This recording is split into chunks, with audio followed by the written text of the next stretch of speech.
Can you smell it what the rock is cooking. आपने ये famous line हमेशा सुनी होगी और ड्वेन जॉनसन को आप इस लाइन के साथ जो है एकदम याद भी करते होंगे। अब ड्वेन जॉनसन से तो मैं आपकी मुलाकात नहीं करवा सकती, लेकिन भारत के एक ऐसे ही इंडियन रॉक से आज मैं आपको मिलवाने जा रही हूँ। जी हाँ, अक्सर जब भी हम बॉडी बिल्डिंग की बात करते हैं हमारे जहन में 3 से 4 नाम आते हैं। आर्नोल्ड के नाम आता है या रॉनी कोलमैन का नाम आता है, WWE के जो रेसलर्स हैं उनका नाम आता है, और ख़ास तौर पर अगर हम रॉक की बात करें तो वो तो इतने फेमस हैं कि हमारे भी बचपन में हमने उनको बहुत याद किया है। लेकिन आज मैं आपको एक ऐसे ही शख्स से मिलवाने जा रही हूँ जो बिल्कुल इंडियन रॉक की तरह लगते हैं। बॉडी बिल्डिंग को उन्होंने एक करियर के तौर पर तो चुना ही है, लेकिन भारत को उन्होंने इंटरनेशनली भी रिप्रेजेंट किया है। मेरे साथ आज इस पॉडकास्ट में मौजूद हैं दीपक नंदा जी। बहुत बहुत स्वागत है आपका दीपक नंदा जी। ना सिर्फ इन्होंने बहुत सारे बॉडी बिल्डिंग के कॉम्पिटिशन्स जीते हैं, लेकिन भारत को अंतर्राष्ट्रीय स्तर पर ख़ासतौर पर बॉडी बिल्डिंग को लेकर जिस तरीके से इन्होंने रिप्रेजेंट किया है, इनकी पूरी जर्नी को समझने की कोशिश करेंगे। और बॉडी बिल्डिंग जो आर्ट है अपने आप में बहुत डिफ़िकल्ट आर्ट है, इसे इन्होंने कैसे समझा, यंगस्टर्स अगर बॉडी बिल्डिंग में जाना चाहते हैं क्या वो करियर ढूंढ सकते हैं, इन्हीं सब बातों के जवाब हम तलाशने की कोशिश करेंगे। दीपक Nanda ji, the Indian rock, ये नाम क्यों पड़ा आपका? ये नाम के पीछे तो मेरी वाइफ का हाथ है वैसे तो। जब मेरी शादी आने की हमारा ऐसे फ्रेंड्स थे जैसे, तो उसने बोला तुम रॉक जैसे लगते हो। मैंने कहा थैंक यू, लेकिन मैंने कहा तुम मेरे साथ खेल रही हो, ऐसा कुछ नहीं है। जब हमारी शादी वादी हो, किसने कहा देखो तुम रॉक ही लगते हो। मैंने कहा मेरा ऐसा कुछ नहीं, जब मेरे अच्छे खासे हेयर है, अभी भी अच्छे खासी हेयर की ग्रोथ है, लेकिन मैं उस टाइटल को रखने के लिए मैं रोज़ शेव करता हूँ।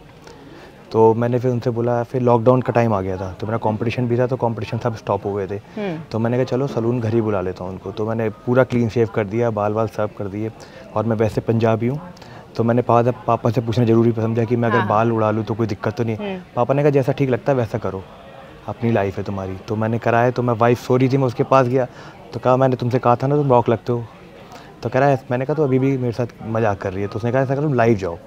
तो उस टाइम लाइव ही चल रहा था, कुछ और था ही नहीं लोगों के पास। यूट्यूब वगैरह, हाँ इंस्टाग्राम। तो मैं इंस्टाग्राम पे लाइव गया, तो फर्स्ट टाइम मेरे इंस्टा पे जो ऑडियंस जुड़ी थी वो 500-600 के आसपास थी। तो उन्हें सब ने बोला रॉक लग रहे हो आप। तो मैंने कहा यार रॉक लग रहा हूँ, रॉक लग रहा हूँ। कह सर एक चीज़ की कमी है, टैटो नहीं है आपकी। तो मैंने कहा चलो आज कंपटीशन में इतने पैसे लगते हैं, टैटो ही करवाते हैं। तो मैंने जगह जगह सर्च किया टैटो के बारे में कि क्या है। आप रॉक से कंपेयर करें उनके टैटो के प्राइस तो बहुत। पर वैसे आप ड्वेन जॉनसन को फॉलो करते थे? अगर बचपन से बचपन से बॉडी बिल्डिंग मैं डाइट फैन था उनका। और मैं बॉडी बिल्डिंग कर रहा हूँ। मैं बॉडी बिल्डिंग तो आपका शादी के बाद ही ज्वाइन किया मैंने, लेकिन पहले से आपको शौक था बॉडी बिल्डिंग? 8th क्लास से वर्कआउट कर रहा हूँ, और जॉब भी करता था मैं और वर्कआउट भी करता था। अच्छा, फिर आप नॉर्मल वर्कआउट करते थे उस वक्त? आपका उस टाइम 8th में आप लगा लो, जब मैं 8th में होऊंगा तो उस टाइम तो जिम भी इतने नहीं थे। एक अखाड़े जो हमने अपने आप खुद बनाया, असेंबल करा। अखाड़ों में भी आपने प्रैक्टिस की? अच्छा, अखाड़ों में खुद ही डंबल्स बनाए, खुद ही सब कुछ करके उसी से करते थे। बेंचेस खुद ही बनाए, उसी से करते थे।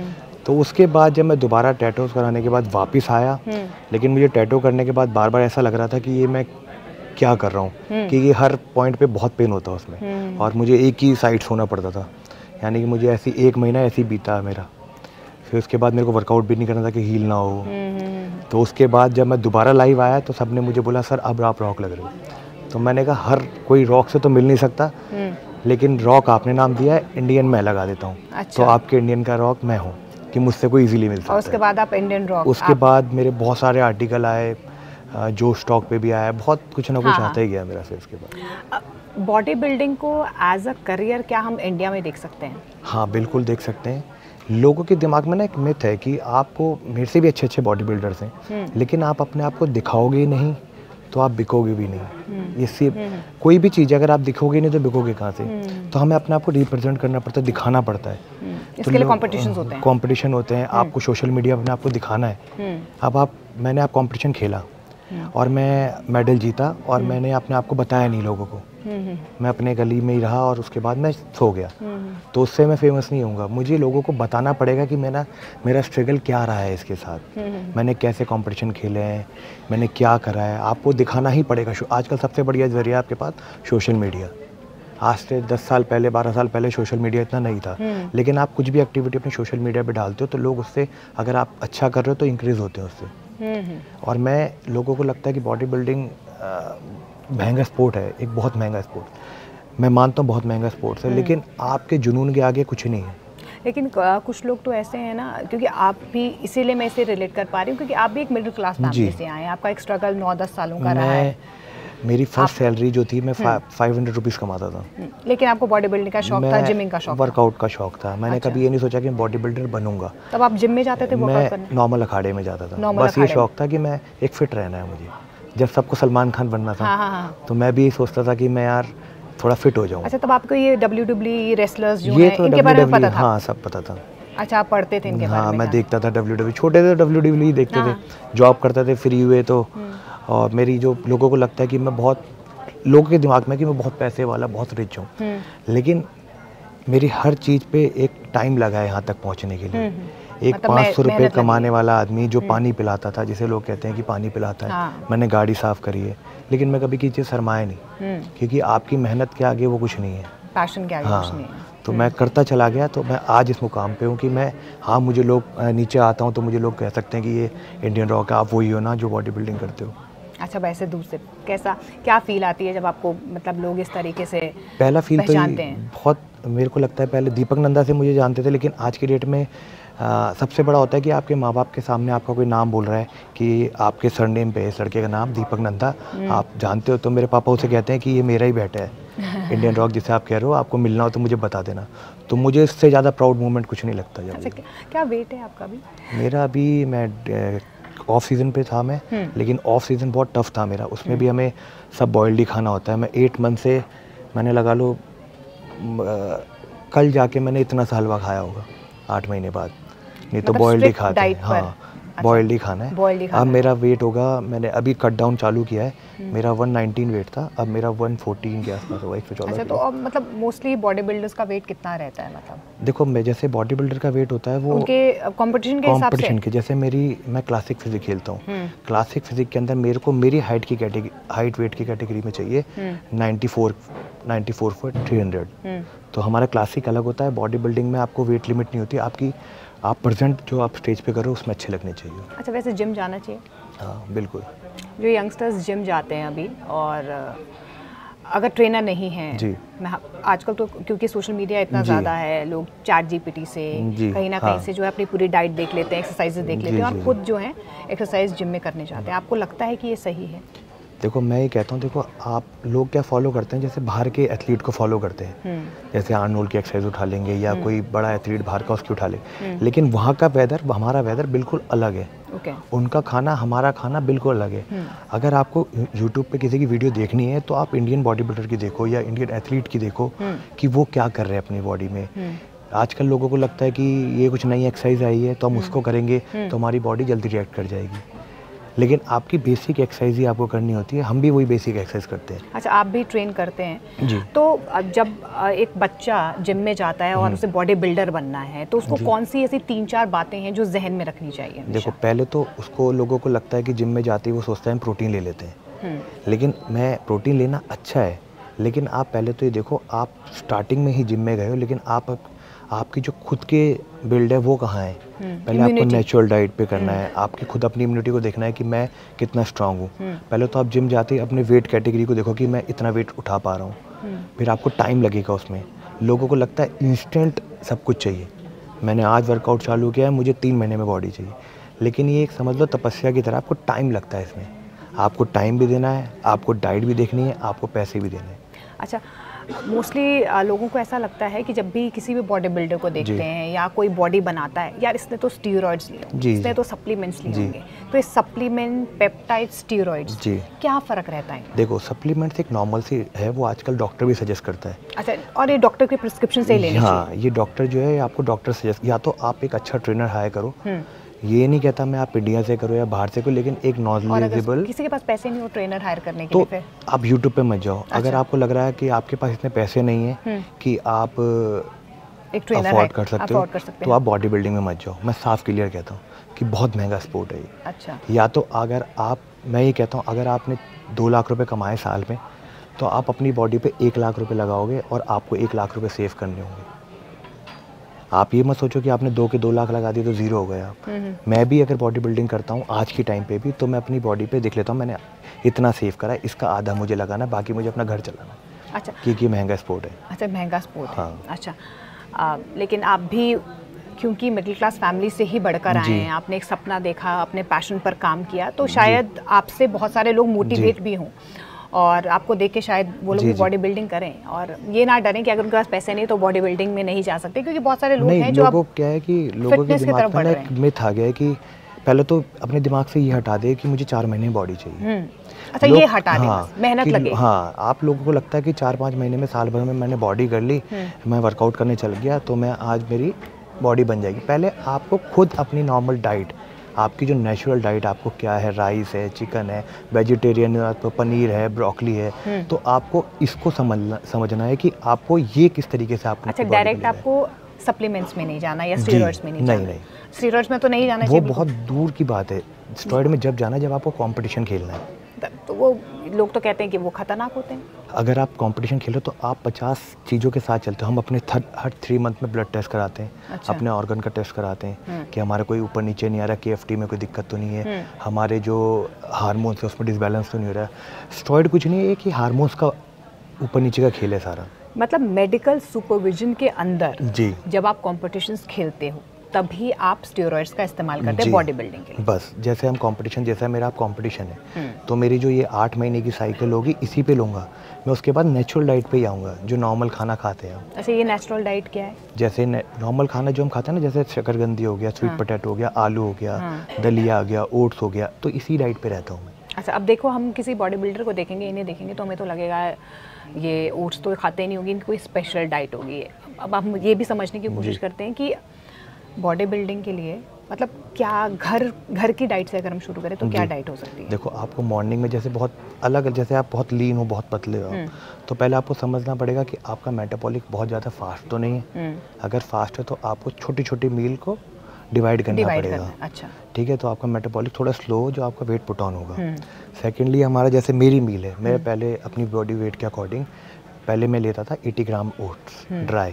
अब आपकी किसी के बॉडी का अलग है, आपकी बॉडी वेट अलग है, तो आपकी अपनी बॉडी वेट के अकॉर्डिंग ही ओट्स लेना है और उसके साथ आपको प्रोटीन लेना है। अच्छा, ये तो ये आपको डाइटिशियन या आपका कोई ट्रेनर बताता है? जी, मैं खुद कोच हायर करता हूँ। मैं खुद कोच हायर करते हैं, तो मैं भी ट्रेनिंग कराता हूँ, लेकिन कहीं जगह पे मैं अपनी बॉडी को नहीं समझ पाऊंगा जो मेरा कोच समझ सकता है उस चीज़ को। अच्छा, वैसा होता है। और क्योंकि आप डाइट के बारे में बता रहे थे, अगर कोई नॉन वेजिटेरियन नहीं है तो वो क्या डाइट ले सकता है? देखो, आप ओट्स तो देखो वेजिटेरियन है, ओट्स तो आप ले सकते हैं। ओट्स के साथ अपना स्प्राउट्स ले सकते हो आप प्रोटीन बेस में, या तो प्रोटीन सप्लीमेंट ले सकते हो। लोगों के दिमाग में है कि प्रोटीन लेंगे तो हमें कोई दिक्कत हो जाएगी, हमें कोई बीमारी हो जाएगी, लेकिन लोग समझते नहीं है। लोग प्रोटीन के पीछे लिखा क्या है, डाइटरी सप्लीमेंट। अगर ये कोई दिक्कत वाली चीज़ होती, पहले तो गवर्नमेंट ही अप्लाई नहीं करती है आपको। सेकेंडरी, आप पर्टिकुलर हर जगह से जाके सप्लीमेंट मत लो, एक ट्रस्टेबल ब्रांड का, एक अच्छे ब्रांड का सप्लीमेंट लो। लेकिन प्रोटीन का अगर हम ट्रस्टेबल ब्रांड से लेने की कोशिश करें वो तो 8-9 हज़ार का आता है। और आजकल हमने देखा है बच्चे इतने प्रोटीन के लिए पागल हैं। तो आप क्या कहना चाहेंगे, क्या एक डॉक्टर के प्रिस्क्रिप्शन के अंडर ही ये सब कुछ करना चाहिए? और वाकई में ये तो बहुत एक्सपेंसिव है। अगर वो प्रोटीन ना लें तो क्या सब्जियां और जो नॉर्मल हम खाना खाते हैं, देसी खाना हमारा है, उससे हमें वो प्रोटीन मिल जाएगा? हाँ, मैंने वही बोला, जैसे कि आपके वर्कआउट पे डिपेंड करता है। अच्छा। अगर आप बहुत ज़्यादा लिफ्ट करते हो, आप उसके बाद आपका जॉब भी है, तो आप सोचो आपकी बॉडी, अगर मेरी बॉडी 114 किलो की है तो मेरी बॉडी को प्रोटीन चाहिए अपने मसल डेवलप करने के लिए डबल। ओके, तो उस डबल प्रोटीन को मैं कैसे इनक्रीट करूंगा? सिर्फ नॉर्मल डाइट से तो मैं कर ही नहीं पाऊंगा। अच्छा, वो नहीं हो पाएगा। हाँ, आप पहले सोचो, आपने वर्कआउट किया, आपने घर गए, आपने अपनी मील बनाई, उसके बाद आपने अपनी मील खाई, चाहे वो वेजिटेरियन में हो चाहे किसी में भी हो, उसको डाइजेस्ट करने में 45 मिनट लग जाएंगे आपको। आपके जो रिकवरी पोस्चर ज़ीरो, आपका मसल बिल्ड कहाँ से होगा?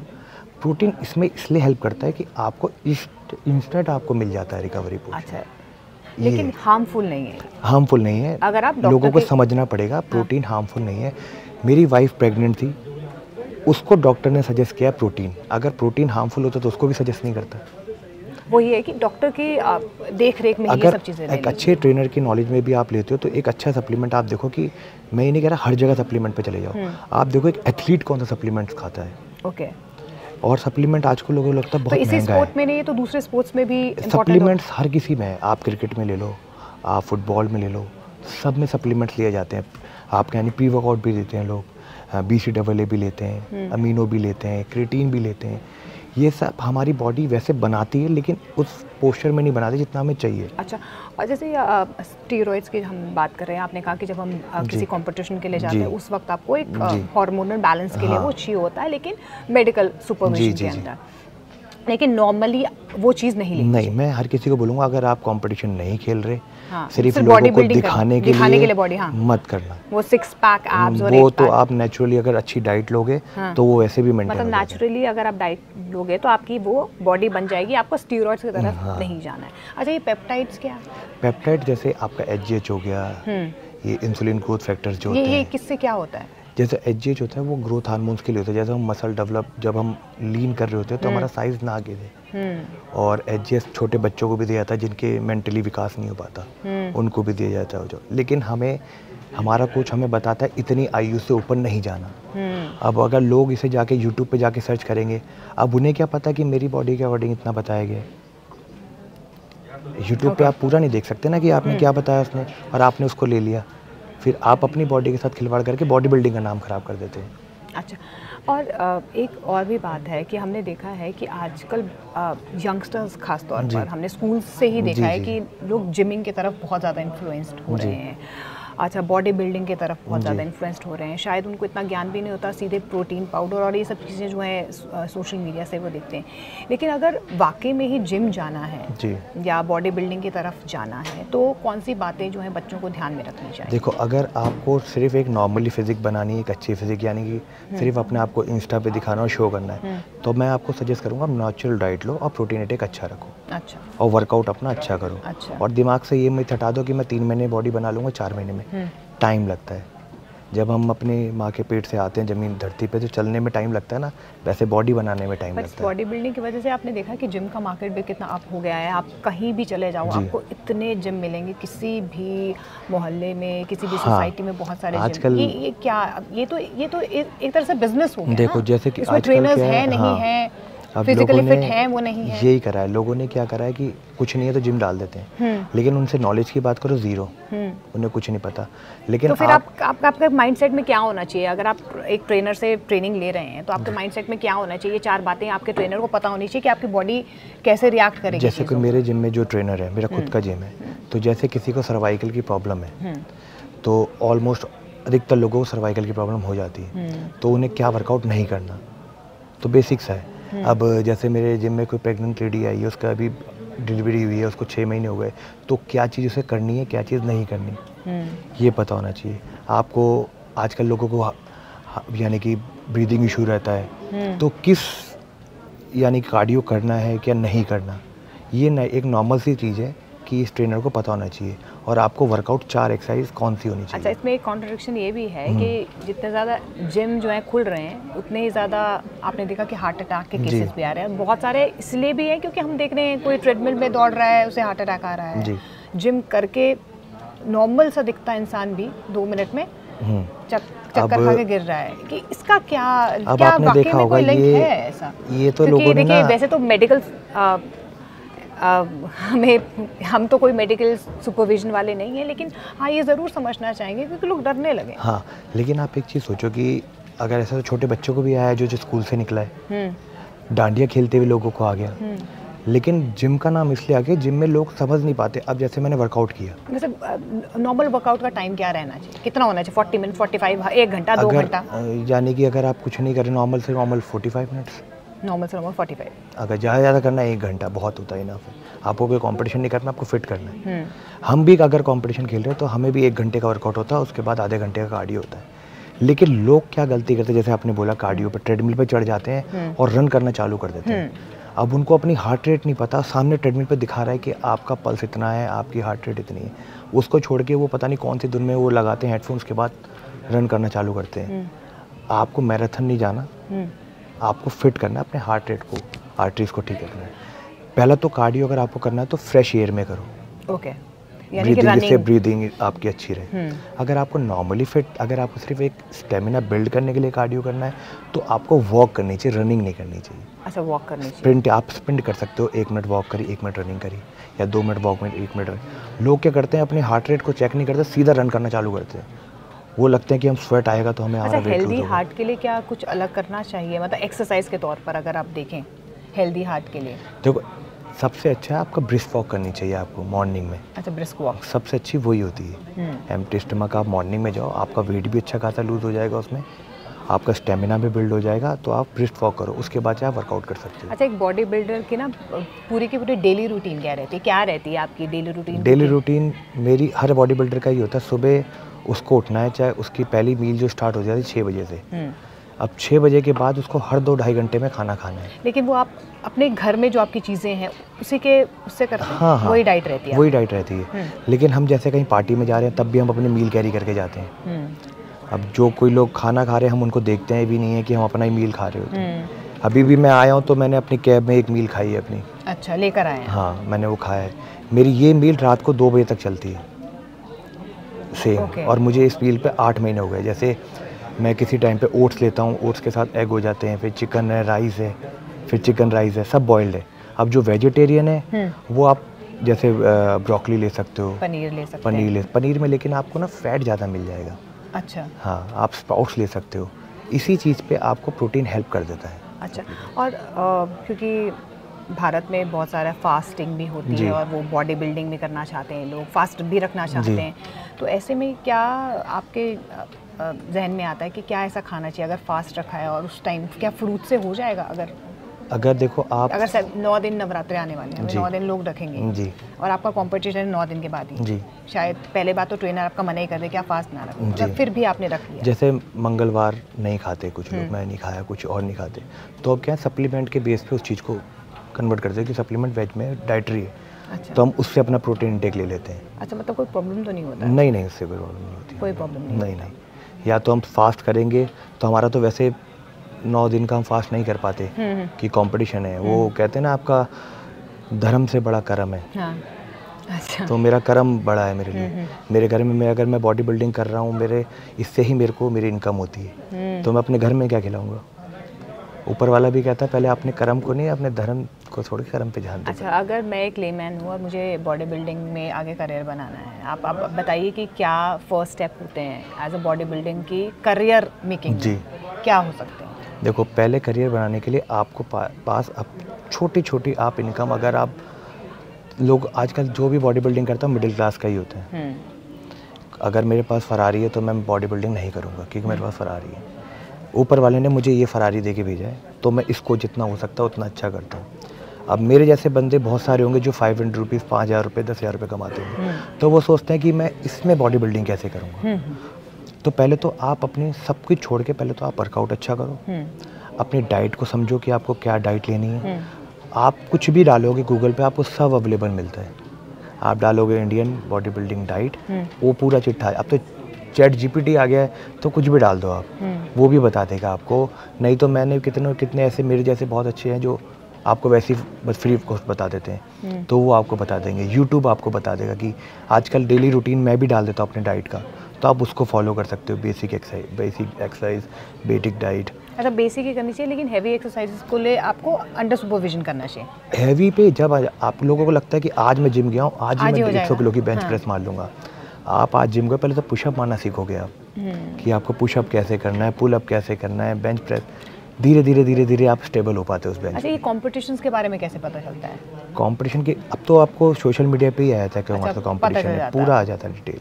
अच्छा, कंपटीशन से पता चल जाता है। और वहाँ के जो बॉडी बिल्डर्स हैं वो भी जैसे बाहर के के बॉडी बिल्डर्स इंडिया पहले हमारे इंडिया के अंदर बाहर के एथलीट नहीं आते थे, तो IHFF शेरू क्लासिक होता है जो NMH ओलंपिया होता है, तो जहाँ जो बाहर के जितने भी एथलीट हैं वो हमारे इंडिया में खेलने के लिए आते हैं। हाँ, तो हम भी उन्हीं के साथ स्टेज करते हैं, तो हम सिलेक्ट होते हैं, प्रो कार्ड होता है, तो उसी से जीत के हम आगे क्वालिफाई के लिए खेलते हैं। अच्छा, वैसे अब भारत में अगर हम बात करें तो हम WWE रेसलर्स की बात करें तो खली का नाम हमें सबसे पहले आता है, जहन में है, इतने पॉपुलर भी हैं, हमने उनको बाउट्स खेलते हुए भी देखा है WWE में। कभी मुलाकात हुई आपकी उनके साथ? हाँ, मैं एक ब्रांड में उनके साथ ही था। अच्छा, जब मैं सप्लीमेंट्स, एक ब्रांड में था, बिग फ्लेक्स नाम था सप्लीमेंट का, तो स्टार्टिंग में मैं उन्हीं के साथ था। अच्छा, आपकी मुलाकात? हाँ, और मैं IHF में आते रहते हैं वो कॉम्पिटिशन्स में, तो मैं मिला हूँ। अच्छा, गाइड वगैरह करते होंगे किस तरीके से? नहीं, वो वैसे ही मिल लेते हैं, जैसे मीट एंड ग्रीट के लिए आते हैं, मीट एंड ग्रीट के लिए आते हैं। अच्छा, और इसके अलावा ड्वेन जॉनसन से कभी मुलाकात करने की आपकी इच्छा रही है? वो तो ड्रीम है मेरा उनसे मिलना।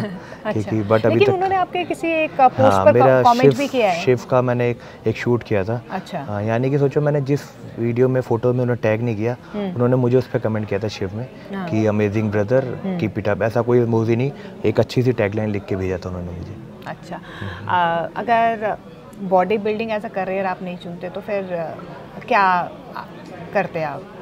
देखो, अगर पहले तो बॉडी बिल्डिंग से वो कहते हैं ना, आपको बनाने, आपको डीमोटिवेशन आपको मिलती रहती है ना, तो एक इंसान वो होता है डीमोटिवेशन के बाद आप ना बढ़ते चले जाते हो, या तो बंदा पीछे चला जाता है या आगे जाता है। तो मेरे पास इस लाइन में डालने वाली मेरी वाइफ ही थी। मैं तो शॉपर स्टॉप में जॉब करने वाला लड़का था, 5,000 रुपये मैं कमाता था, धीरे धीरे 500 से 5,000 रुपये आया था, वो मुझे वहाँ मिली। उसके बाद उसने मुझे जिम लाइन में डाला, जिम तो मैं करता रहा, एज अ ट्रेनर डाला, एज अ ट्रेनर की जॉब करी। फिर वहाँ लोगों ने, और मेरे कोई दोस्त वोस्त है नहीं, मेरी एक उसी से मैं बस सारी बातें करता हूँ।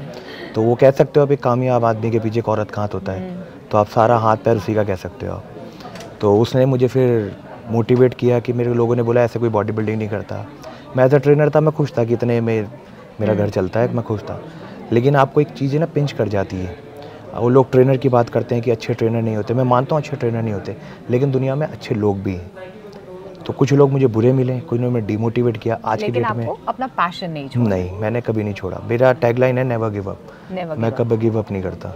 अच्छा, अभी जिस तरीके से आप कॉम्पिटिशन्स के लिए आप अपने आप को तैयार भी करते होंगे, और शायद बहुत स्ट्रिक्ट एक डाइट भी आपकी रहती है, लेकिन एक किस्सा भी आपका है कि आपने एक ही दिन में अपना कितना 12 किलो वज़न कम किया था कि 4 किलो वज़न किया? मेरा कम किया था मैंने 8 से 10 किलो। मतलब वो ये आपने किसी जो आपके कोच हैं उनके अकॉर्डिंग किया था, क्योंकि जब आप इतना वेट लूज़ करते हो तो आपको ना जैसे हार्ट की यानी कि ब्रीदिंग इशू होने लगता है। तो अगर आप यही इसी में कोच काम करता है, आपका कोचिंग मैं भी देता हूँ, लेकिन आपको ना आपका सीनियर चाहिए होता है जो आपको समझ सके। आपकी, मेरे पास तो मेरी वाइफ भी है, उसको भी बहुत अच्छी नॉलेज है, लेकिन उसके बाद भी एक अच्छा कोच चाहिए आपको। अच्छा, अगर हम बॉडी बिल्डर को हम कभी देखते हैं तो हमारे कैमरा पर्सन नीरज है, वो भी बिल्कुल बॉडी बिल्डिंग में बहुत इंटरेस्ट लगता है, तो मुझे उसको देखकर या कभी भी किसी भी नॉर्मल उनको लगता है बहुत खाना खाते हैं, बहुत खाना खाते हैं क्या, तब 15 रोटी खाते होंगे, 12 अंडे खाते, मतलब इस तरीके से हमारे मतलब लेमैन के जहन में आता है कि आप वाकई में इतना खाते हैं आप? हाँ, इतना हम डिवाइड कर देते हैं। जैसे मेरी बॉडी जब मैं गेन कर रहा था मसल, तो कार्ब इंटेक हमारा ज़्यादा था, जैसे 200 ग्राम राइस हो गया, या यही छोटी छोटी बातें जो हैं आपने सोशल मीडिया से सीखी कि नहीं, मैंने खुद भी ट्रेनिंग ली। मैं ट्रेनिंग ले के सीखता रहा। मैंने बाहर के कोचेस से भी ट्रेनिंग ली, इंडिया में भी बहुत अच्छे कोचेस हैं, उनसे ट्रेनिंग लेता हूँ। तो उनसे ले के मैं सीखता गया कि किसकी बॉडी के लिए क्या रहेगा। और आप किसी भी बॉडी को तुरंत नहीं समझ सकते, आपको टाइम लगता है, 6 से 7 महीने। अब आपने मुझे, आप जैसे आप मेरे पास आया, आपने बोला मुझे फिट होना है, कि आप मुझे बताओ देखो क्या। अब मुझे नहीं पता आपको बनाना सूट करता है कि नहीं करता। एग्जैक्टली। मैं आपको दूंगा डाइट पे लिख के, लेकिन आप मुझे 2 बार बोलोगे कि मेरे को ना बनाना सूट नहीं कर रहा, तो मैं उसको चेंज करूँगा कि आपको बनाना सूट नहीं करता, आप इसको करो। तो लोगों को लगता है कि आज मैंने ट्रेनर हायर करा है तो आज ही सब कुछ, भगवान थोड़ी ना, वो टाइम लगता है हर चीज़ में। तो वैसे ही ये बॉडी को आपको पहले तो आपकी बॉडी सब बता देती है। अच्छा, यंगस्टर्स को एक आप एडवाइस दीजिए जाते जाते, यंगस्टर्स को जिनको बॉडी बिल्डिंग में आना है या बॉडी बनानी है, उनको ऐसी कौन सी बातें हैं जो नहीं करनी चाहिए बिल्कुल भी, जिम जाकर खासतौर पर? जिम जाकर पहले तो आप एक ही पे ट्रस्ट करो, जो आपका ट्रेनर है, जो आपको जिम में ट्रेनर है। या तो पहले तो आप ना यूट्यूब पे बाहर के एथलीट का वर्कआउट देखना बंद कर दो, उनकी डाइट को फॉलो बंद कर दो। हमारा वेदर बिल्कुल अलग है, हमारा डाइट बिल्कुल अलग है उनसे, उनका रहना खाना, हमारा रहना खाना बिल्कुल अलग है। तो आप सुबह, क्या पता आप 6 बजे जग के जिम जाते हो, उसके बाद आपका वर्किंग आवर हो, आप या स्टडी करते हो। आप पहले तो अपने टाइम को समझो, बॉडी और टाइम। हाँ, कि आपको रेस्ट भी देना है, आपको डाइट भी लेनी है, और आपको वर्कआउट भी करना है। और मेन इम्पोर्टेंट सबसे बड़ी बात क्या है भैया, देखो चाहे कुछ भी करना हो, हर चीज़ के लिए अगर आपके मम्मी पापा सबसे पहले सुनाते हैं कि बेटा तू क्या कर रहा है, एग्जैक्टली, है ना। तो मतलब हम अगर करियर चॉइस के तौर पर देखेंगे तो बॉडी बिल्डिंग वो क्यों करनी है, वो क्या करना है, बाउंसर बनना है तुम्हें। हाँ, दिमाग में यही आता है। लेकिन आज सीधा लोगों को लगता है बॉडी बिल्डर है तो बाउंसर होगा, लेकिन बॉडी बिल्डर आज की डेट में बहुत, यानी कि आप लगा लो सेलिब्रिटी से कंपेयर करा जाता है उनको। आजकल अगर बॉडी बिल्डर तो फिर ऋतिक रोशन को भी बॉडी नहीं बनानी चाहिए थी। एक फिट बंदे को देख के आप अट्रैक्ट होते हो। आज की डेट में आप कहीं जॉब लेने भी जा रहे हो तो आपकी पर्सनैलिटी पहले देखते हैं कि आप कैसा लग रहे हो। अगर आप सेल्समैन के लिए भी जा रहे हो तो आप खड़े होके बेचना नहीं, पहले आप दिखते कैसे हो। तो आप सोचो कि अपने आप में शीशे में आप खड़े होके सोचो कि मैं कैसा दिख रहा हूँ, सिर्फ उतना ही करना है आपको। और अपने आप को रोज़ शीशे में देख के अपने से ही क्वेश्चन करना है कि मैं क्या करूँगा। जैसे आप अपने आप को बहुत सारे कामों के लिए मोटिवेट करते हैं, वैसे ही बॉडी बिल्डिंग के लिए आपको मोटिवेट करना है अपने आप को। लेकिन अगर आप सप्लीमेंट्स या इन सब चीज़ों को देखकर लेना भी चाह रहे हैं तो आपको डॉक्टर या मेडिकल सुपरविजन के अंडर ये सब चीज़ें करनी चाहिए। लेकिन देखिए, आपकी माइंड हेल्दी होगा तभी आपकी बॉडी हेल्दी होगी, बॉडी हेल्दी होगी तो आपका सोल हेल्दी होगा। और अगर आपके पास ये, आपके मन में ये पैशन है बॉडी बिल्डिंग का, तो आप ज़रूर इसे एज अ करियर चुन सकते हैं। दीपक नंदा जी, बहुत बहुत शुक्रिया तफसील से बातचीत करने के लिए और बहुत सारी चीज़ों को बारीकी से बताने के लिए। बहुत बहुत शुक्रिया। Thank you so much.